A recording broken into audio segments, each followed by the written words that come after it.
I just picked up this Omega Speedmaster automatic. It is the 3520.50 caliber 1151. It's based off the Vauxhall. I believe it's a 7751 movement. Beautiful watch. It gives a lot of information on this watch. Gives you the day of the week, the month, the calendar date. You also get a 12-hour chronograph on this watch, and it's all automatic powered. The lumen on this watch is really bright as well. This watch is about 20 years old, about approaching 20 years old. It debuted from Omega in 1996, and I believe this model was bought in 2000 based on the serial number, and 2001, and it's a beautiful watch.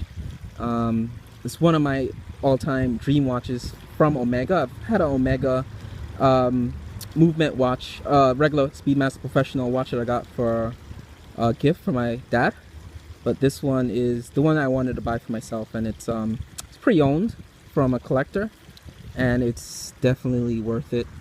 It's a 39 milliliter face with the crown, but this watch, it just glows. It's a beautiful watch. I'm probably gonna do a review on it in depth, but just the intro. Just got this watch yesterday, and I probably have some questions for people with this watch before, that's had this movement before. A few questions I have, but I love the watch, the way the dial glows. The sapphire crystal lens above the face, and the bezel is just beautiful, the way it glows. The black and the silver rings between the black bezel, it's beautiful.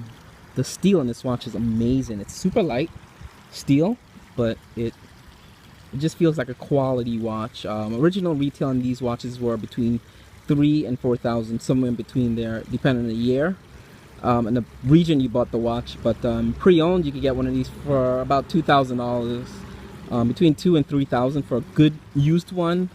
Again, there's not a lot of fakes on these watch. This particular movement as well.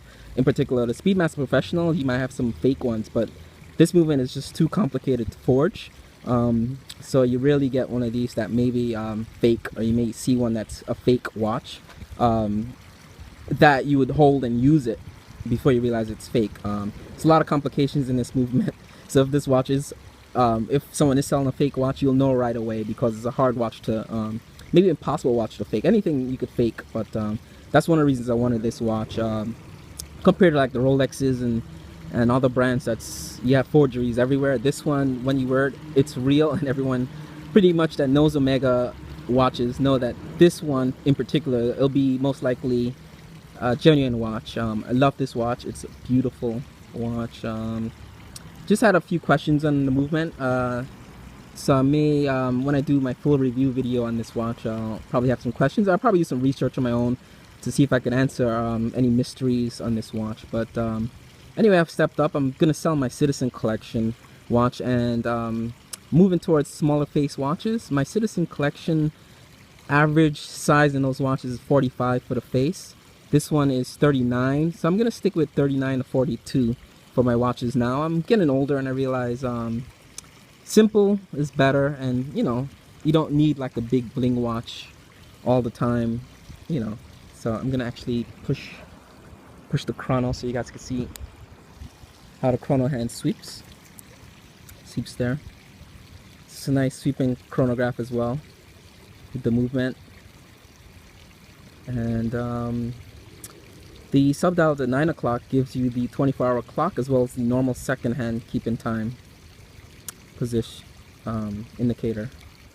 The 6 o'clock subdial is the 12-hour chronograph timekeeper, and the 12 o'clock subdial there with the Wednesday, September, that gives you the day, the week, and the month.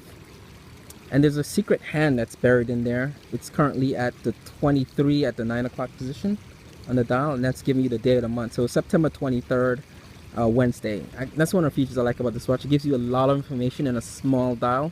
And although a lot of Omega enthusiasts may say this dial is one of the busier dials that Omega produces, this one gives you a lot of information. It's not just busy for looks, it's busy for function.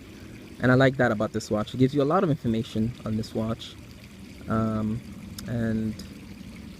that's it. At the 3 o'clock sub, you have Omega Speedmaster Automatic. Gives you information there.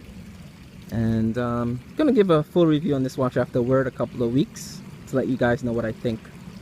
And that's all.